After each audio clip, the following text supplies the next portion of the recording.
shut up. We will stand up. We will speak up. We will rise up.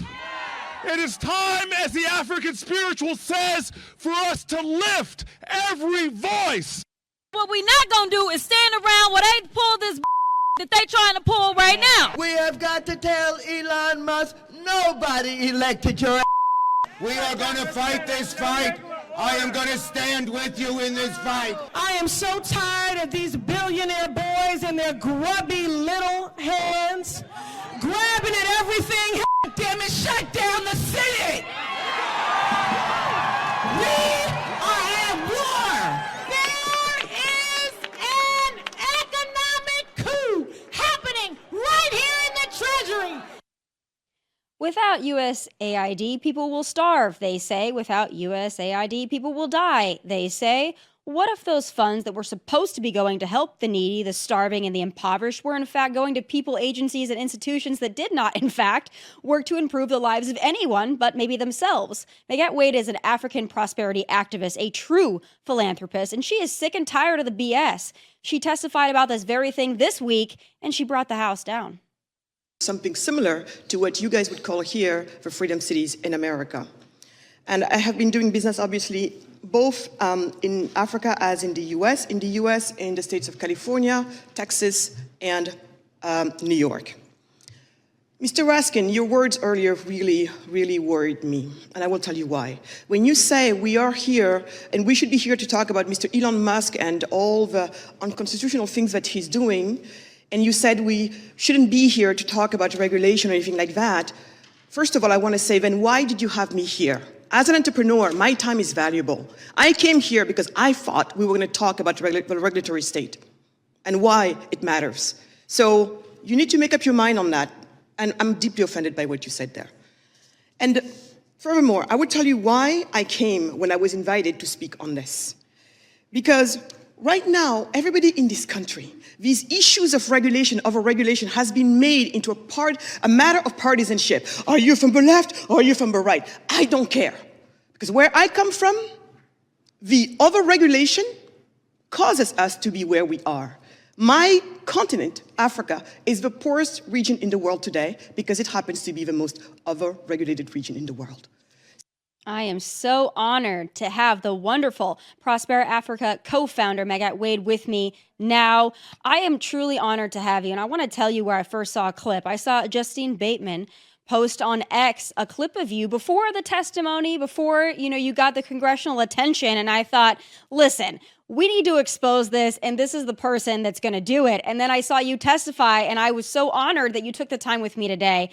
I really want to give you the floor because the American people are so confused about all of this. They don't know which side to believe. They think that Elon is causing a constitutional crisis. They think people are going to starve and die because of it. They don't know the truth. They don't know where the money's really going. But you have a pretty good idea, and I want to give you the floor just to share with the American people what they really need to know. Thank you so much, Tommy. Thanks for having me. It's an honor to be here with you as well. And I'm so delighted that you're willing to give this some light, because like you said, people need to know what's going on. So perhaps let me help your audience and people in general just to understand here what's going on, okay? So Africa is the poorest region in the world. And around the world, we have other poor nations. And poor nations have traditionally been receiving what we call foreign aid from richer nations. So traditionally, rich nations have been donating money to poor nations. And when that money goes from government to government aid, we call that foreign aid. In the case of America, most of their foreign aid goes through the USAID, or we can also call it USAID. So that's what people have been hearing about all of this time. In this case, why, and I'm going to just stick to Africa for now, but pretty much the same thing goes on with all other poor nations. And usually these poor nations are in a way grouped in what we call the global south. So traditionally, even the global north, Western nations for the most part are rich. And then there's this global south where a lot of the poverty is concentrated. Obviously, my continent is in there. Then, so if we focus just on Africa for the sake of today's conversation and USAID, people listening to this call, listen to this episode, need to understand that most of the time when people think of Africa, they think of slavery and then they think of colonialism. So the way things happened is eventually at some point in our history, slavery was happening, but I would argue that it was not something that was brought on by just, the Westerners or the Europeans. Again, I think by now it's important that everybody understands that the history of mankind is to be enslaving each other. Slavery does not start, by the way, with Africans being enslaved. So that part of history, many people need to know that. But in any case, we also had our times of slavery. And then eventually, then we moved on to colonialism. And so for most African nations that have been colonized by various European nations, then towards the end of the 1950s, early 60s, you had what we call this wave of independences, meaning that many of these African nations were starting to get their independences from their colonizers, starting with Ghana, that went first in 1957. My country, Senegal, went on, and it happened in 1960, April 4th, from the French, and so on and so forth, right? And so what that meant is the colonization was supposedly over. We become sovereign nations. And we are in charge of our own nations.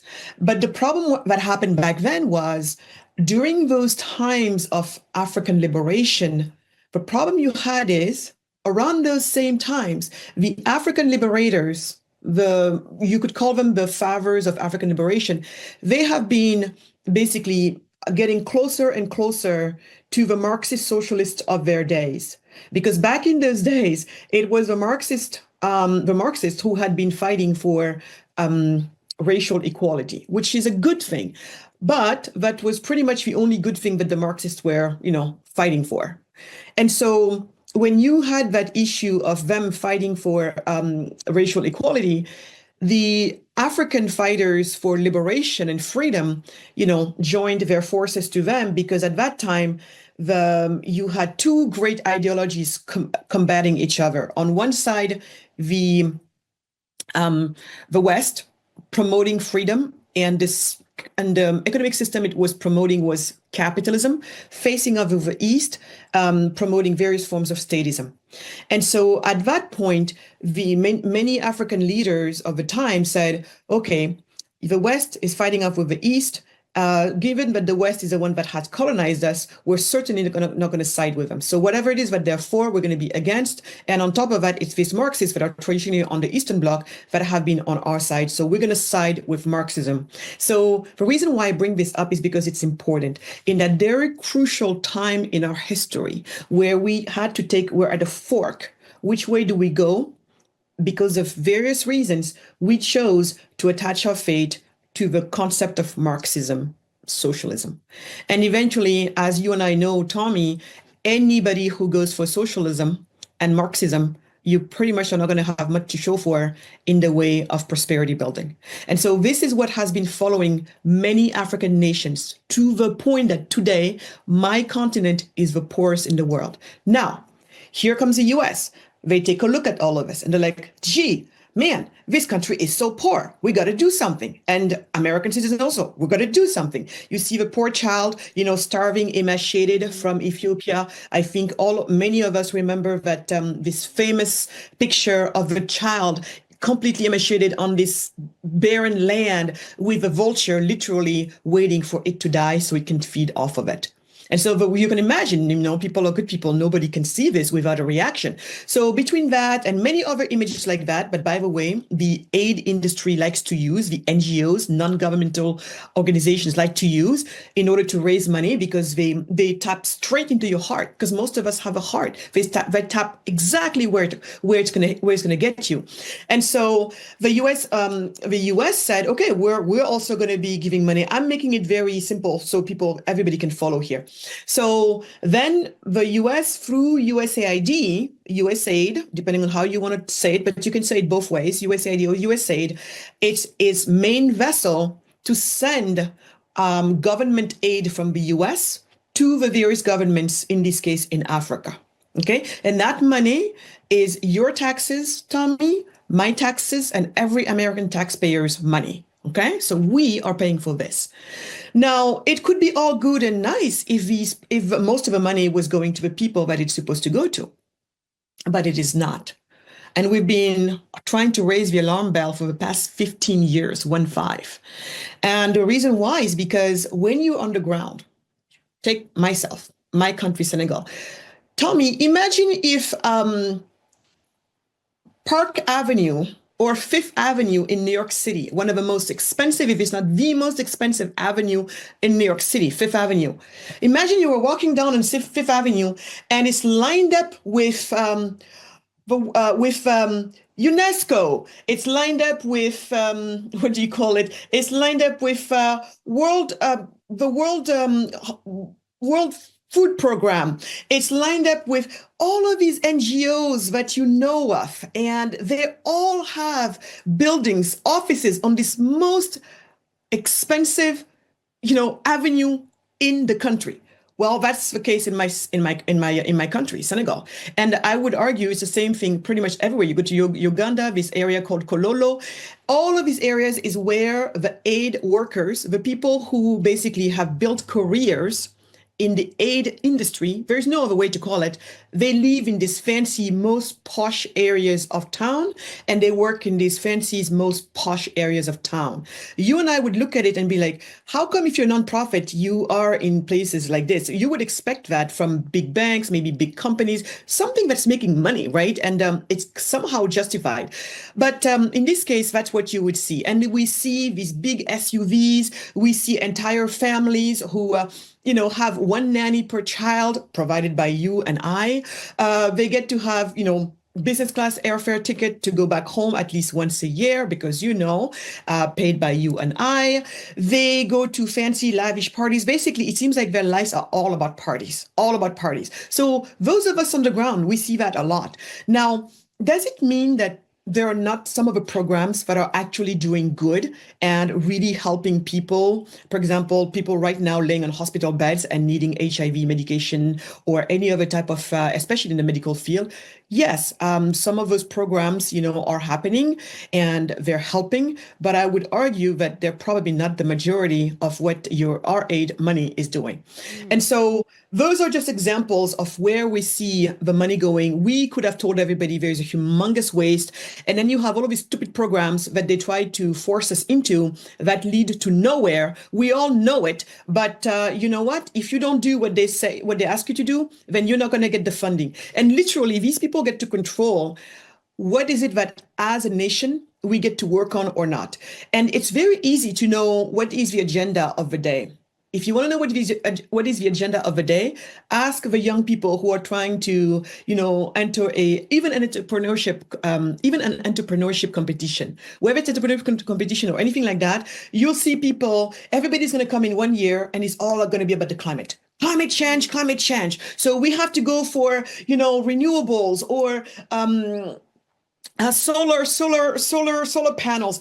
You get to see exactly what is the agenda this year. And another year you're going to come and everybody's talking about gender, And another time you come, and it's just like that. So anytime, but in this case, those in power in America fancy is pretty much what's going to be the name of the game that day. You have places where this is a true fact, where they would come. This is going to be shocking for people.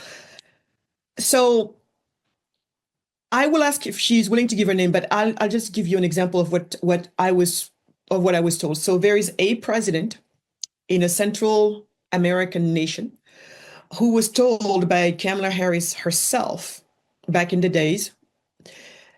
She showed up in his office and said, "Well, I have an idea. You know what you should do for your immigration crisis problem, immigration from Guatemala to the US." And the president of that country said, "What?" And she said, "Well, you need to think about liberalizing your abortion laws." And so in this case, regardless of what one might think of abortion or not, that's really besides the point. The problem you have here is one sovereign nation telling a sovereign nation what is it that they should be doing. Right. That itself is a problem. And very clearly, the aid money in many nations is attached to that as well. especially that abortion thing. I can tell you that, so what has been done is they co-opted the concept of women's health. Under women's health, what they really mean is women's reproductive rights. What they really mean under women's reproductive rights is abortion. That's it. That's the plan. That's the goal. Again, regardless of what might think of abortion, it's not the point. The point is our aid money is being used to promote very specific agendas. Right. Very. And So the same thing with... I want to Go make ahead. sure that I'm breaking this down for my audience and making sure I'm understanding it correctly. So basically, these folks that work in, we'll call it the aid industrial complex, right? They go live in these other countries. They're supposed to be there to administer and to manage the aid money, our money that's going to these countries. They're living in the best areas of town. They're spending a lot of time at cocktail parties and different things to celebrate their good deeds. But their good deeds are not really transferring to the people that they're intended to help. Now, some might, but the bulk and the majority is to these workers or to these programs or to these agencies, institutions that are mostly there to celebrate themselves. And then the second part of what you said, which I think is stunning, is that these initiatives that are being dictated to these countries and these people receiving aid is that you are now going to follow the narrative of whatever our pet project is, whether it's DEI, LGBTQ, climate, abortion. And then that is force-fed to them under the guise of aid. And that's really stunning. And you know better than I that the historical premise of this, especially with abortion, that should really set people off, that there's an active encouragement that some nations, third world nations, impoverished nations, are being told that they should adopt a pro-abortion agenda for their people. That's right. stunning. I mean, if you want to talk about ethnic cleansing, boy, that sure feels like it's in that category. Absolutely. And, the funny thing is with a very straight face, these people are very capable of justifying all of this. Oh, what do you mean? We're just helping with future suffering. These children that would have been here that you can't afford, we're just helping with future suffering. That's what you hear. So absolutely, Tomi, you got it. And then let me add to that some more. So the aid has not worked. I'll give you a couple more examples. Not only it doesn't do what it's supposed to do, but it's also creating a culture of dependency. Put yourself in our shoes, Tomi. If your entire life, for at least the past 60 years, all you know is that you're poor and the rich nations give to you. So you have, whether it's admitted or not, you have entire generations of Africans who are, you grew up with a mindset of a welfare mindset and a dependency mindset. And with that, I would even argue you also develop a resentment mindset. Those two go together. Victimhood and resentment go together. If you're a normally constituted person and you allowed yourself to fall into a place of victimhood, the cousin feeling to victimhood is resentment. And we all know resentment is a terrible thing as well. So if you have a lot of that going on the continent as well, because of this culture of dependency that's been created by this aid industry that's teaching an entire group of people that it's okay to just be given all the time. Then you have another one, which in my mind is the worst, which is basically the aid industry has been covering the real problems and delaying us dealing with a real issue. What do I mean by that? Right now, when people think about Africa, again, the poorest region in the world, then people think, gee, what do we do about that? Well, the first reaction is let us give money and let us give foreign aid. And that's what the world has been doing. While we do that, no one is really thinking about what truly cures poverty. There, I would argue, the solution to poverty is prosperity, not poverty alleviation, which is, by the way, all that aid has been focused on. They always talk about poverty alleviation, poverty alleviation. I never hear them speak of prosperity, ever. If anything, it's a dirty word. But I go back. Poverty is solved by prosperity. Prosperity is built by entrepreneurs. Entrepreneurs don't happen in a vacuum. They need an enabling business environment.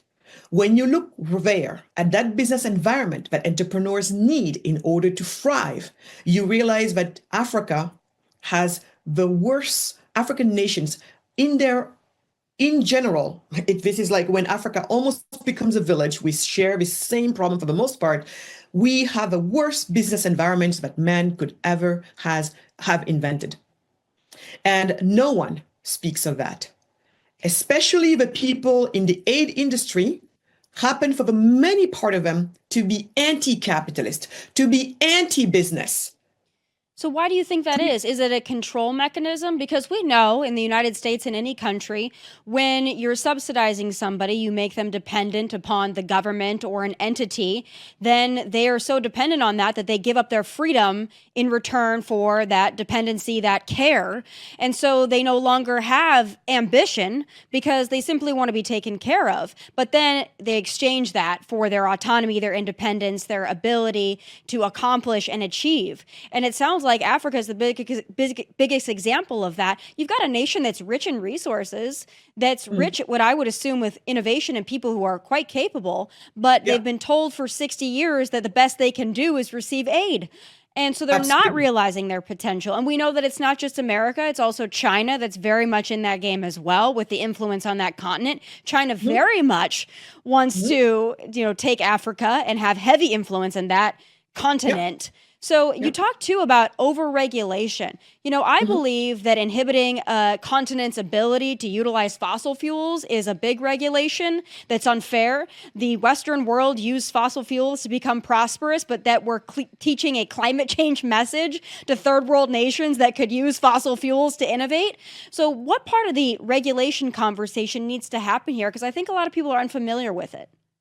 Absolutely. And you're completely right. So in this case, how much of it was by design, like, hey, we're going to keep them trapped into this aid so that way we can keep on neocolonizing them. That's how we call it, neocolonialism. There's neocolonialism going on.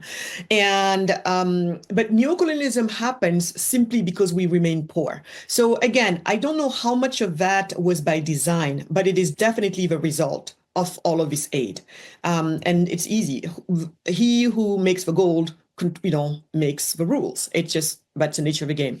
So today, what happens here, so in the way in which this aid is harmful is now you have an army, and literally there's no other way to call them. It's an army of operators. When you have nations like Haiti, and it's not on the African continent, you have a nation like Haiti, which is called the Republic of NGOs, literally, because you have more NGOs per capita than you have businesses. I mean, Tommy, stop for a second and think about that. That's crazy. And so this is an army. They're everywhere. They have basically replaced businesses. Think about me. So when I come in, I do business in Senegal, and I can tell you it's really hard to hire a good anybody who's capable. Why? Because most people who are capable, they're busy working for an NGO doing worthless work for the most part that really doesn't move the needle when it comes to our economies. But hey, I don't blame them. If these NGOs are willing to pay 3, 4, 5, 10 times more than the private sector is simply because they're dealing with free money that's accountable to no one, just throw it around. Hey, I can't compete with that. And this is the other way in which the aid money is screwing me over as an entrepreneur in doing business in Africa, because you're completely distorting the market at all levels. The cost of everything, from the cost of labor to the cost of material, to the cost of housing, to the cost of buildings, everything is distorted. I ask you, how do you compete with that? We can't. And so here they are, the few entrepreneurs that are still willing to do business under these very constraining business environments, the few of us who are willing to still do something, then the NGOs suck the rest of us. And I'm just like, really? Seriously? How do you want us to go to do anything under these guys? And so when you bring it up, they are at war with you. Because what you need to understand right now, it's a battle. It's a battle between the aid industry and the normal private sector. The aid industry knows that if the private sector wins, the aid industry is dead. That's the point. Dead. And that's a why point. they're screaming so hard at Elon Musk and Donald Yes. Trump and all these people, because Yes. they are going to be rendered useless, irrelevant, and ineffective if we That's right. see where the money's going. Then these lifestyles that they're living, the parties that they're going to in celebration of themselves under the guise of philanthropy and charity will be Yes. taken away, and they might actually have to get a real job. But the people in the countries would benefit because they would have private sector jobs. They could actually attain something. They wouldn't be doing worthless work for an NGO that has a blank check from a taxpayer. They'd be doing Exactly. work to actually put back into their communities.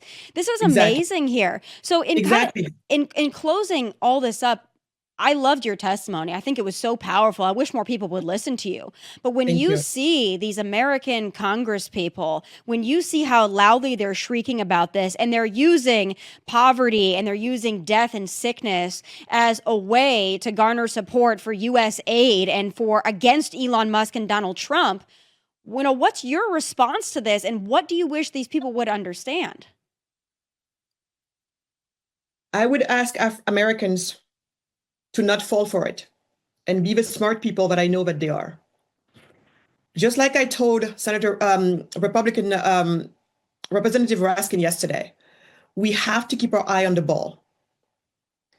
The solution to poverty is prosperity. How do we build prosperity? That's what we have to stick to. Aid and foreign aid does not help with that, period.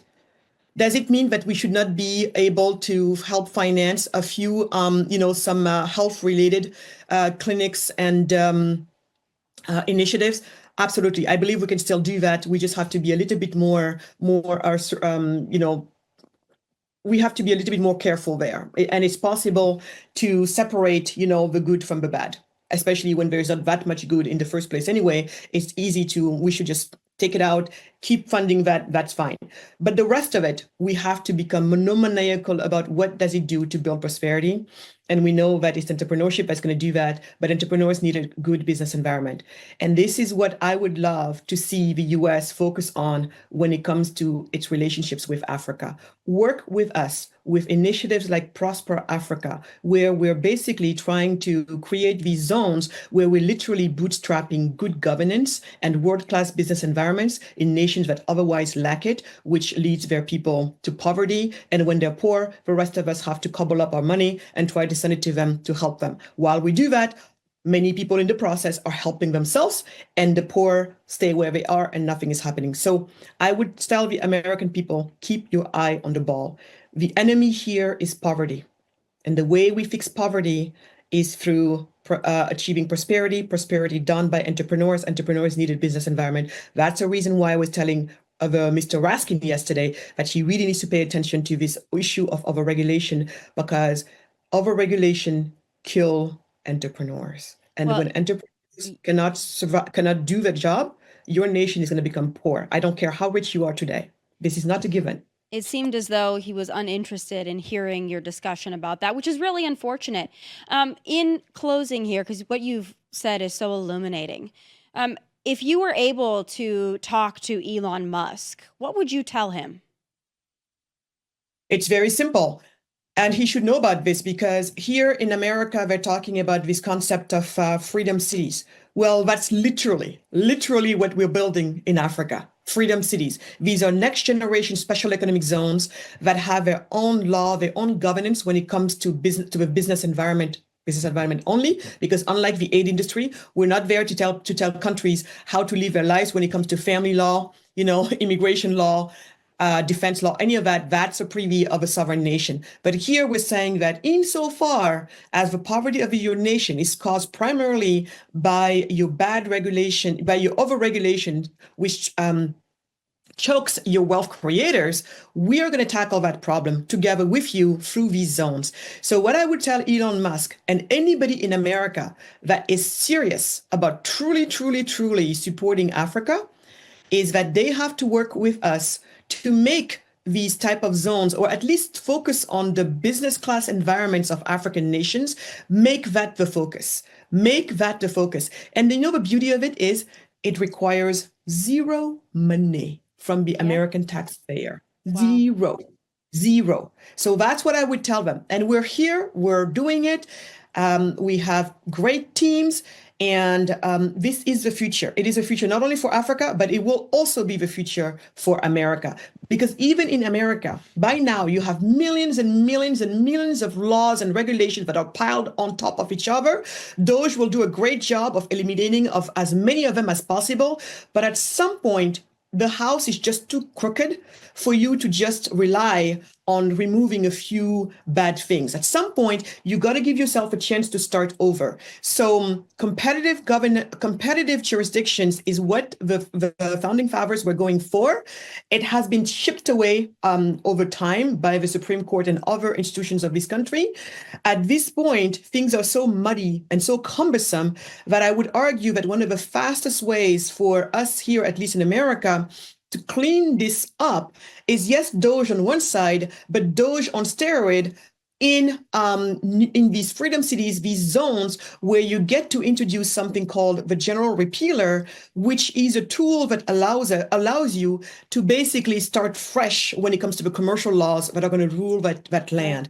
And then there, you give Texas a run for its money. You give some of the most competitive jurisdictions of America a run for their money. We create areas that we didn't even think we could have in terms of freedom and being able to create new companies, innovate to the next level, and build prosperity that we didn't even think was possible because already we're so prosperous here. Right. So that's what I would tell the DOGE team. We gotta, they want to be bold. Let's be bold. Let's be bold. DOGE will not be enough. The freedom cities are going to be it, and you ask me. And in Africa, we call them Prospera Africa. There is one in Honduras. So this is the future. We just know it. And so I'm very excited, Tomi, because everything that's happening right now is taking us towards that. And this great nation deserves to stay a wonderful, great nation. I love America with all my heart. I will never say it enough. I'm very grateful for what this country has done for me. And I'm very proud to also call myself an American as well. And I know that I've learned a lot from this country that I know my nation and many African nations, could learn from. And the good news about all of this, Tomi, is, capitalism is not an invention of the Americans. It's just, it's something that my people have been practicing before colonialism, as it turns out. So that's what I would say. And Americans do not fall into the trap of guilt. Right. That is what has been used too often to, Well, you're exactly right. And you're exposing it. I mean, you're exposing the aid industrial complex that only services itself. If we have prosperity in America and prosperity around the world, we don't have to just send our tax dollars to some NGO. We can empower people to be prosperous on their own, give them the tools. Then we can also solve some of our illegal immigration problems as well. People will want to leave if they're prosperous. Megan, Thank you. I really appreciate your time for breaking all this down. Your voice is so important. I'll be watching what you're doing. I hope you get a meeting with Elon Musk, because I think that would be so valuable. Thank you for your message, your word, and your transparency. I super appreciate it. And God bless you in all your endeavors. God bless you too, Tomi. Thank you so much. Thank you. Folks, that does it for this very special episode of Tomi Lahren is Fearless. Happy Valentine's Day. I'll catch you right back here Monday at 1 p.m. Eastern. Please like and subscribe to the YouTube channel at Tomi Lahren is Fearless. From Nashville, God bless and take care. Hey, thanks for watching. If you want more of my hottest takes, must-see conversations, and of course, my final thoughts, click here and make sure you subscribe here so you never miss a beat. I'll be here every weekday, and I hope you'll join me.